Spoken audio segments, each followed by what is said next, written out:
सो ज़्यादातर लोग के साथ ये होता है कि आपका सब्सटेंस यूज़ स्टार्ट हुआ, फिर आपने कुछ रिकवरी अचीव करी और फिर वापस से लैप्स या रिलैप्स हो गया। ठीक है, ज़्यादातर लोग का साइकिल चलता रहता है। बहुत सारे लोग ऐसे होते हैं कि सब्सटेंस यूज़ किया, फिर सोबर स्टेट में आ गए, रिकवरी में आ गए, कुछ दिनों के लिए रिकवरी रही विथ सम एफर्ट्स, लेकिन उसके बाद में वापस से आपका लैप्स या रिलैप्स हो गया और ये साइकिल ऐसे ही चलता रहता है। तो यहाँ से वापस आप लैप्स और रिलैप्स होते हो तो ये कोई ऐसे ही नहीं होता, there must be some reason, कुछ ना कुछ कारण होता है जिसकी वजह से आपका लैप्स या रिलैप्स होता है। ठीक है, आपका रिकवरी में आप रहे 2-3 महीना रहे, 4-5 महीना रहे, फिर आपने वापस से जो कुछ कपल ऑफ ओकेजन्स हो गए या 2-3 बार आपका वापस से सब्सटेंस यूज स्टार्ट हो गया, उसको लैप्स बोलते हैं। लेकिन रिलैप्स में ये होता है कि धीरे धीरे आप आपके पहला जो पैटर्न था उसमें आ जाओ। में भी सही नहीं है, दोनों ही चीज़ें सही नहीं है। लैप्स का अल्टीमेटली रिलैप्स में लोग ज़्यादातर लैप्स से रिलैप्स के स्टेज में चले जाते। लैप्स या रिलैप्स नहीं होना है और ये वाला जो साइकिल है इसको ब्रेक करना है, तो इसका मतलब हम लोग को जो रीज़न्स है, जो कारण है, वो आइडेंटिफाई करने पड़ेंगे और उसको हम लोगों को चेंज करना पड़ेगा। अदर साइकिल पहले जैसे चल रहा था वैसे कंटिन्यू रहेगा। तो उसमें से कुछ कारण जो कुछ कॉमन मिस्टेक्स देखी जाती है कि लोगों का जिसकी वजह से लैप्स या रिलैप्स हो रहा है, उसके बहुत ही कॉमन रीजंस ये ऑथर ने आइडेंटिफाई करे और इसको कैसे बेटर कर सकते हैं। सबसे पहले तो अंडरस्टैंड करना बहुत ज़रूरी है। ठीक है, अनटिल अनलेस आपकी अंडरस्टैंडिंग बनेगी आप चेंज नहीं होगे और आपको वो एरर्स आपकी थिंकिंग की, आपकी बिलीफ की या आपके जो आइडियाज़ है उसमें क्या एरर हो सकती है वो आइडेंटिफाई करना। ठीक है, तो ये बुक उसी के ऊपर बेस्ड है और हम लोग एक एक करके इसमें जो भी एरर्स है उसको आइडेंटिफाई करने का कोशिश करेंगे।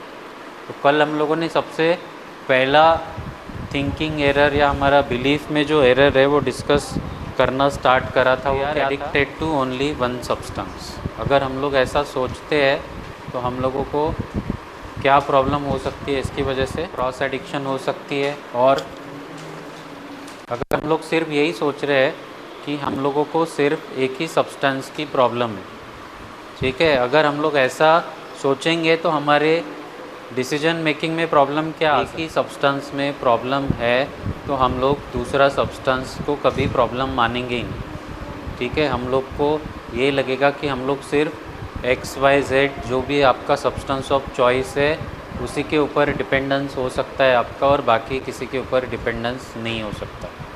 ठीक है, आपको अगर आप ऐसा सोच रहे तो आपके एक्शंस में भी होगा कि आप बाकी दूसरा सब्सटेंस ट्राई करने के लिए हेजिटेट नहीं करोगे या उसके बारे में सोचोगे नहीं। तो बेसिकली यही होगा कि आपको लगेगा यही एक ही सब्सटेंस मेरा प्रॉब्लम है और दूसरा आपके लिए प्रॉब्लम नहीं है, तो आप कभी भी ट्राई कर सकते हो। ठीक है, सो इससे कॉन्सिक्वेंस क्या क्या होंगे। अगर आपको लग रहा है कि एक ही सब्सटेंस आपका प्रॉब्लम बेसिकली सब्सटेंस में है नहीं, ठीक है, आप वो ऐसा होगा कि you will be beating around the Bush. जो कोर प्रॉब्लम है वो सब्सटेंस में नहीं है। ठीक है, प्रॉब्लम कुछ और है, प्रॉब्लम है और एडिक्टिव बिहेवियर या आप उसको, हाँ, जीन में प्रॉब्लम। ठीक है, सो बेसिकली आपके अंदर से एक तरह से टेंडेंसी है या इसको आप वल्नरेबिलिटी कह लो या रिस्क फैक्टर कह लो। ठीक है, जिसकी वजह से प्रॉब्लम कभी सब्सटेंस में नहीं रहेगी। प्रॉब्लम ये रहेगी कि आपके अंदर ऑलरेडी एग्जिस्ट करता है कुछ तो ऐसा चीज़ जो आपको कोई भी दूसरा सब्सटेंस आप ट्राई करोगे तो उसके ऊपर आपका डिपेंडेंट होने का चांस बढ़ जाएगा। ठीक है, तो कोई भी दूसरा सब्सटेंस आपको लगता है कि प्रॉब्लम नहीं है, आप उसको ट्राई करोगे तो बेसिकली ये होगा कि आप उसके ऊपर कब डिपेंडेंट हो जाओगे आपको पता भी नहीं चलेगा, क्योंकि प्रॉब्लम सब्सटेंस में नहीं है, प्रॉब्लम आपके अंदर ऑलरेडी एग्जिस्ट करती है। आप बस दूसरा सब्सटेंस जैसे ही ट्राई करोगे आप उसके ऊपर डिपेंडेंट कब हो जाओगे आपको पता भी नहीं चलेगा। ठीक है, और ये आपके ज़्यादातर लोगों का अगर हिस्ट्री निकालोगे, आपने लाइफ में पहला कौन सा सब्सटेंस ट्राई किया, तो आपको खुद ब खुद दिख जाएगा कि पहले एक सब्सटेंस ट्राई किया, फिर आप दूसरे के ऊपर डिपेंडेंट हो गए, दूसरे से आप तीसरे के ऊपर डिपेंडेंट हो गए, और आप कभी सोशल यूज़र नहीं रहे हो। ठीक है, बाकी लोग जैसे सोशल यूज़र होते हैं कि उनको पता होता है कि अगर मैंने ये सब्सटेंस ट्राई किया तो अब मुझे रुकना चाहिए, मुझे अपने आप को चेंज करना चाहिए, और बहुत सारे लोग ये अचीव कर पाते हैं। अपना जो सब्सटेंस है उसका अमाउंट वो लिमिटेड रखेंगे और फ्रीक्वेंसी भी उसको कट डाउन करेंगे। आपका जो पैटर्न था वो आप सोशल यूज़र से प्रॉब्लम यूज़र में आ गए और इवेंचुअली डिपेंडेंट हो। लोग यहाँ पे केमिकल डिपेंडेंसी की बात करें, लोग पर्सनैलिटी की बात नहीं। ठीक है, सो आपका सोच में अगर आप ऐसा सोच रहे हो कि आपका एक ही सब्सटेंस प्रॉब्लम है, तो बाद में जाके आपके साथ ये प्रॉब्लम होगी कि आप दूसरा सब्सटेंस ट्राई करने के लिए हेजिटेट नहीं करोगे। आपको बस ये लगता रहेगा कि मेरा अल्कोहल ही प्रॉब्लम था और दूसरा कोई भी सब्सटेंस आप ट्राई कर सकते हो। ठीक है, मैंने बोला था कि यंग लोग ज़्यादातर इस तरह से सोचते हैं कि मैं अल्कोहल के ऊपर डिपेंडेंट था तो मैं जॉइंट ले लूँगा कभी कभार, या उल्टा मैं कैनबिस ले रहा था तो मैं कभी कभार अल्कोहल के 1-2 पैक ले सकता हूँ। ठीक है, और जैसे ही आप ये सोचने लगोगे और अगर ऐसा करने लगोगे तो उसके क्या क्या कॉन्सिक्वेंस हो सकते हैं, ये हम लोग एक एक करके डिस्कस कर रहे हैं। तो कल वाला क्लास में हम लोगों ने क्या डिस्कस करा था कि 2 रीज़न ऐसे क्या है कि जिसकी वजह से हम लोगों को दूसरा और कोई सब्सटेंस ट्राई नहीं करना चाहिए। आप आसपास दिखोगे तो आपको एग्जांपल्स मिल जाएंगे, आपके खुद के पुराने जो लैप्स या रिलैप्स का पैटर्न है हो सकता है उसमें भी आपको कुछ ना कुछ चीज़ें मिल जाए। ठीक है, आपका एक कोई चॉइस ऑफ सब्सटेंस था, आपने दूसरा सब्सटेंस ट्राई किया और आप वापस से आपके सब्सटेंस के ऊपर आ गए। ठीक है, ऐसे बहुत सारे लोगों के साथ होता है। कल ही मैंने एग्जांपल दिया था कि कैसे एक जो हम लोगों का क्लाइंट था वो अल्कोहल के ऊपर डिपेंडेंट था, एक पार्टी में उसको बुलाया, उसने जॉइंट पिया और उसके बाद उसने वापस से अपनी अल्कोहल लेना स्टार्ट कर दिया। ठीक है, तो चाहे आप कोई भी सब्सटेंस लो, आपका जो ओरिजिनल सब्सटेंस है उसके लिए आपका इनटेक का चांस जो है वो बढ़ जाएगा अगर आपने कोई भी दूसरा सब्सटेंस ट्राई किया। जो इतना दिनों तक आपने कंट्रोल करके रखा था, आपने अपने आप को मोटिवेटेड करके रखा था, जैसे ही आपने कोई भी दूसरा सब्सटेंस ट्राई किया तो आपका जो रेजिस्टेंस है और कंट्रोल है वो कम हो जाएगा और आप वापस से आपके सब्सटेंस के ऊपर आने का आपका जो चांस है वो बढ़ जाएगा। ठीक है, अगर आप अल्कोहल और टोबैको ले रहे थे, यहाँ से जाने के बाद ज़्यादातर लोग ये सोचते हैं कि मैं वापस जाने के बाद स्मोकिंग कंटिन्यू करूँगा, टोबैको खाता रहूँगा। ठीक है, अगर आप ऐसा कर रहे हो तो आप दूसरा सब्सटेंस के लिए जो है वल्नरेबिलिटी आपकी बढ़ जाएगी। जो गेटवे ड्रग्स का कंसेप्ट होता है वो एक्चुअल में एग्जिस्ट करता है कि अगर आपने एक सब्सटेंस लिया तो आपका दूसरा सब्सटेंस लेने का जो चांस है वो बढ़ जाएगा। ठीक है, क्योंकि ब्रेन में एक तरह से फर्टाइल ग्राउंड क्रिएट हो जाता है। अगर आपने एक सब्सटेंस लिया तो आपका दूसरा सब्सटेंस लेने का चांस जो है वो बढ़ जाएगा। ठीक है, दूसरा रीज़न क्या था, क्रॉस एडिक्शन का मतलब क्या होता है? अगर कोई एक सब्सटेंस के ऊपर डिपेंडेंट हो, बाद में जाके दूसरे सब्सटेंस के ऊपर आपका डिपेंडेंट होने का बहुत ज़्यादा चांस होता है। और अनफॉर्चुनेटली ये क्रॉस एडिक्शन का जो रास्ता है बहुत ही ख़राब है। ठीक है, क्यों ख़राब है? क्योंकि हम लोग ज़्यादातर लोगों में ये देखते हैं कि लीसिट ड्रग मीन्स के जो रिक्रिएशनल ड्रग है उसके ऊपर लोग इनिशियली डिपेंडेंट हो जाते हैं और बाद में जाके इलिसिट ड्रग्स, इसका मतलब कि जो कि जिसका एडिक्शन पोटेंशियल बहुत ही ज़्यादा है उसके ऊपर डिपेंडेंट हो जाते हैं। ठीक है, जैसे अल्कोहल है तो अल्कोहल के साथ लोग बाकी जो सब्सटेंसेस है उसके ऊपर डिपेंडेंट होने का चांस बहुत बढ़ जाता है।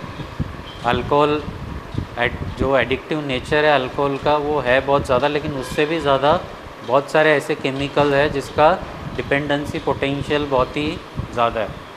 ठीक है, जैसे स्टिमुलेंट्स हो गए, कोकेन हो गया, मेथ हो गया, इसका डिपेंडेंस पोटेंशियल बहुत ज़्यादा होता है।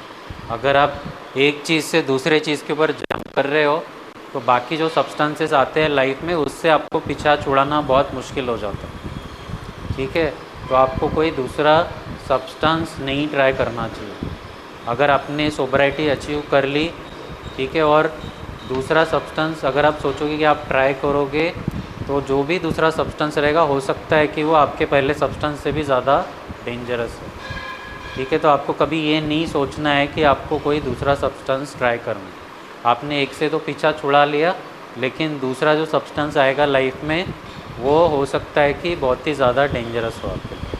आप एक गड्ढे से दूसरा गड्ढे में गिर जाओगे और जो दूसरा गड्ढा हो सकता है कि वो पहले गड्ढे से भी ज़्यादा डीप है और आपको उसमें से निकलना बहुत ही मुश्किल हो जाए। ठीक है, तो क्रॉस एडिक्शन का जो हम लोग देखते कि बहुत ही ख़राब आउटकम होता है अगर लोग ट्राई करते हैं। दूसरा सब्सटेंस ट्राई क्यों नहीं करना चाहिए? अगर आप सोच रहे हो कि आपका एक ही सब्सटेंस प्रॉब्लम है तो ऐसा नहीं है, दूसरा सब्सटेंस कभी भी आपके लिए प्रॉब्लम क्रिएट कर सकता है।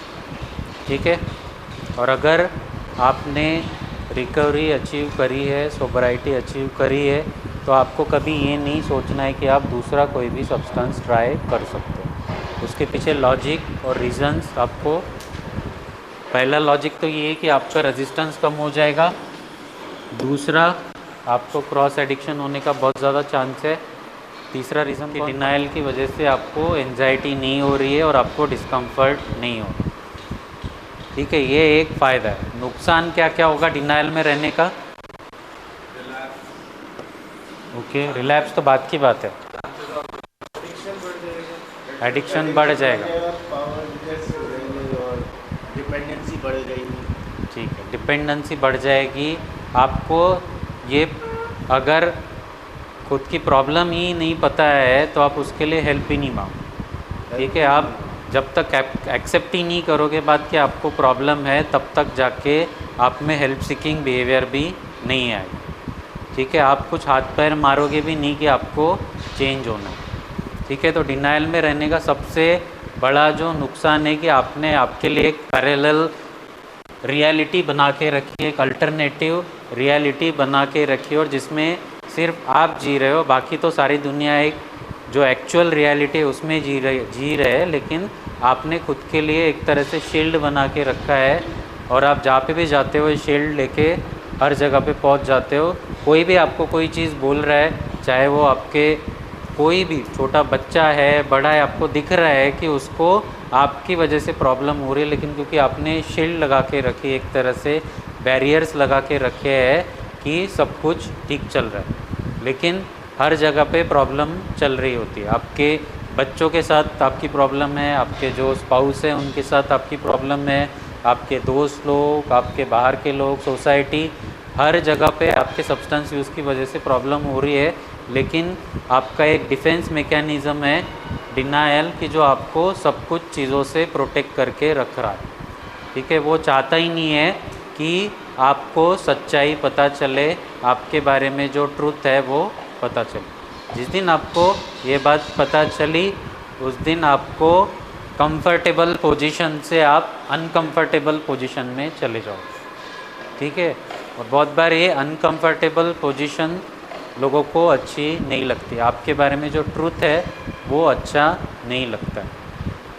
ठीक है, और डिनायल एक तरह से जो डिफेंस मैकेनिज़्म ब्रेन ने चला के रखा है, उसका एक है पर्पस कि बस आपको एंजाइटी डिस्कम्फर्ट से किसी तरह बचाया जाए, वो भी शॉर्ट टर्म।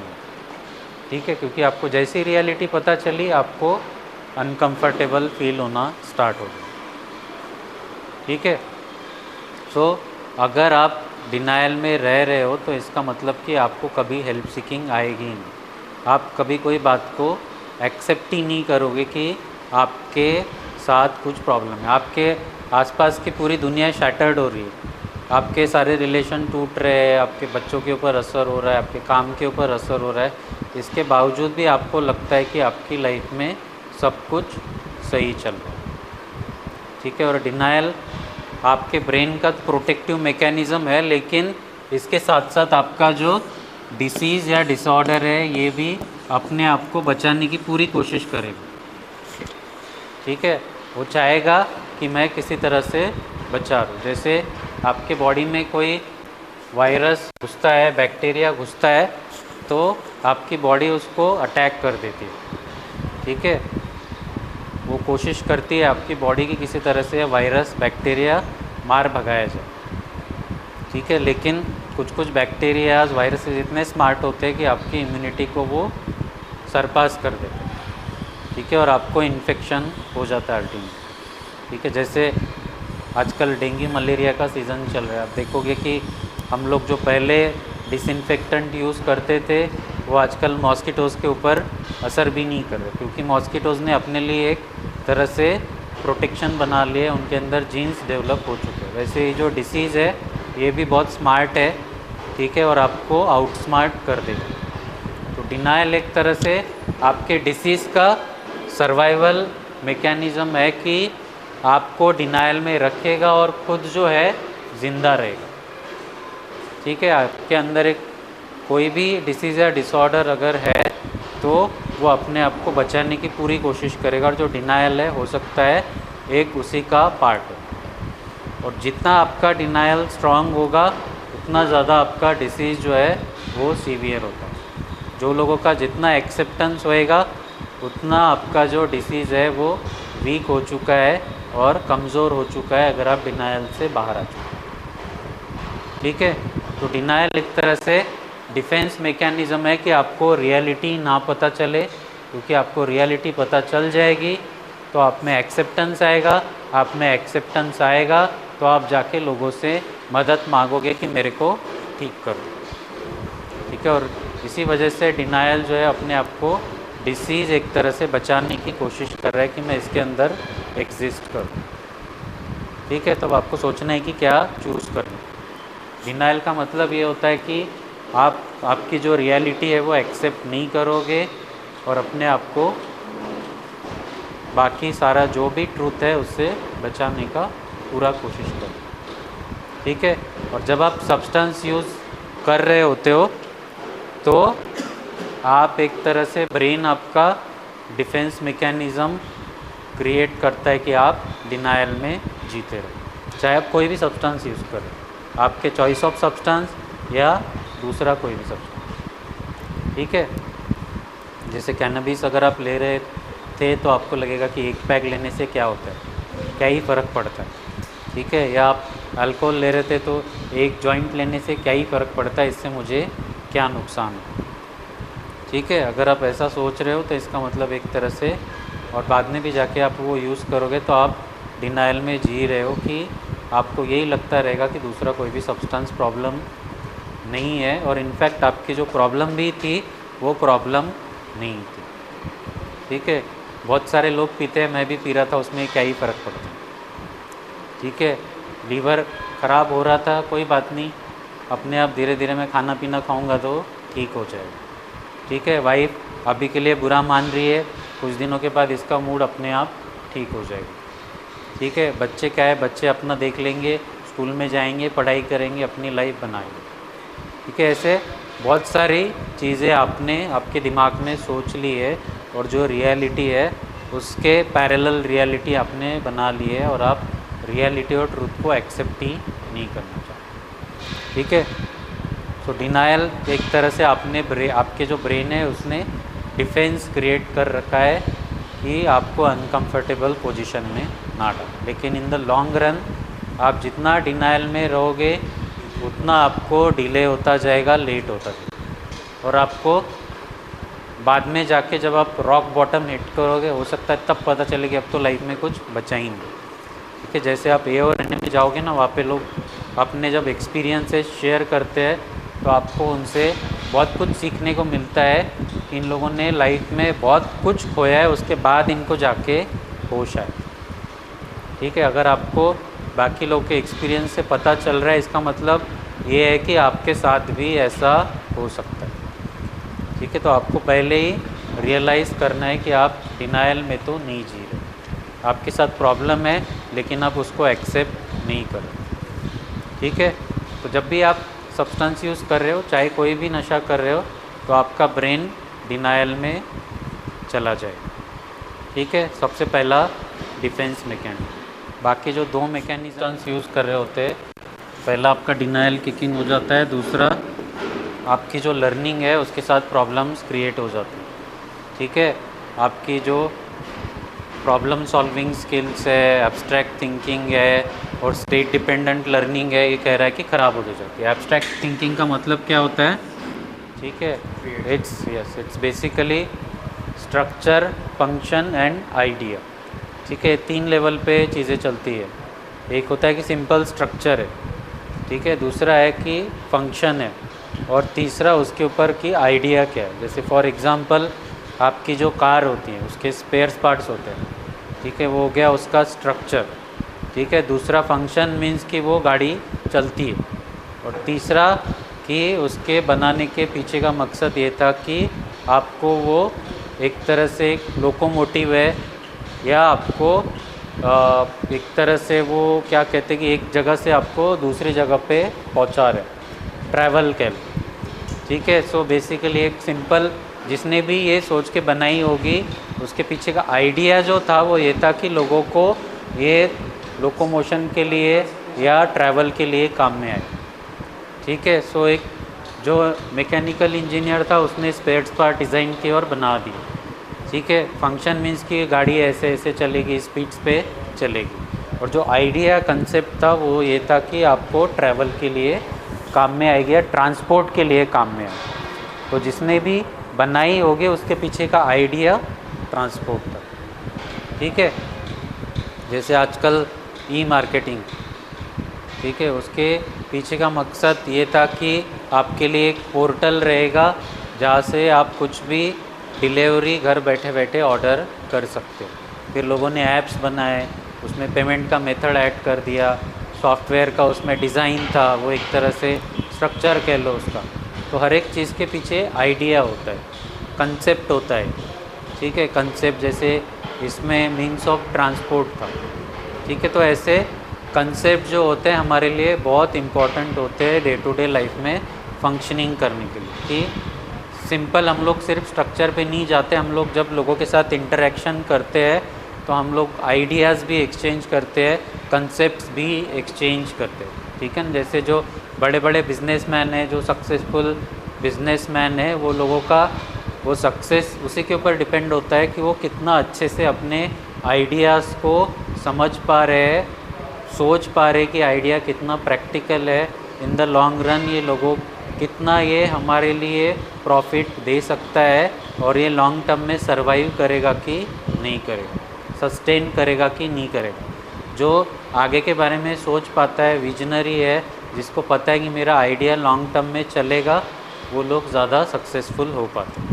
ठीक है, तो जिनके पास आइडियाज़ है, कंसेप्ट्स है, वही लोग ज़्यादा अच्छे तरीके से लाइफ में आगे बढ़ सकते हैं और सक्सेसफुल हो सकते हैं। ठीक है, तो एब्स्ट्रैक्ट का मतलब जैसे हम लोग बड़े होते जाते हैं वैसे वैसे हम लोग का एब्स्ट्रैक्ट थिंकिंग जो है वो बेटर होता जाता है। 9 साल 10-11 साल तक तो हम लोगों की जो थिंकिंग होती है बहुत ही कॉन्क्रीट सी होती है, मतलब जो बच्चे को बताया जाता है वो उनके लिए ट्रूथ होता है और वो लिटरली वही चीज़ लेते हैं। लेकिन जैसे जैसे हम लोग बड़े होते जाते हैं तो हम लोग समझते कि ये जो बोल रहा है इसके पीछे क्या मतलब था, क्या मीनिंग था, और ये मुझे क्या बताना चाहता है, इसके पीछे क्या मैसेज है। लेकिन जब आप सब्सटेंस यूज़ कर रहे होते हो तो आपकी एब्स्ट्रैक्ट थिंकिंग जो है वो ख़राब होते जाती है, आपकी थिंकिंग बहुत ही नैरो हो जाती है और रिजिडली कॉन्क्रीटली आप चीज़ों को सोचने लग जाते हैं, क्योंकि आपको बाकी कोई चीज़ें इन टोटलिटी दिखती नहीं है और समझ में भी नहीं आती। ठीक है, तो एब्स्ट्रैक्ट का ठीक है, जैसे अगर किसी को ये पूछा जाए गाड़ी के सामने खड़ा रख के कि ये क्या है, तो वो बस बोलेगा कि ये गाड़ी है, ये आयरन की बनी हुई है, इसके 4 पहिए है और इसके अंदर मोटर है और इंजन। ठीक है, उससे एक स्मार्टर आदमी को बोलोगे तो वो बोलेगा कि इसके ये पार्ट्स है सारे और ये चलती है, हो सकता है वो स्पीड के बारे में बताए कि ये 5 गियर है, पहले गियर में इतना स्पीड पे भागती है, दूसरे में इतना, और जो उससे भी स्मार्टर बंदा होगा वो बोलेगा कि this is a means of transport.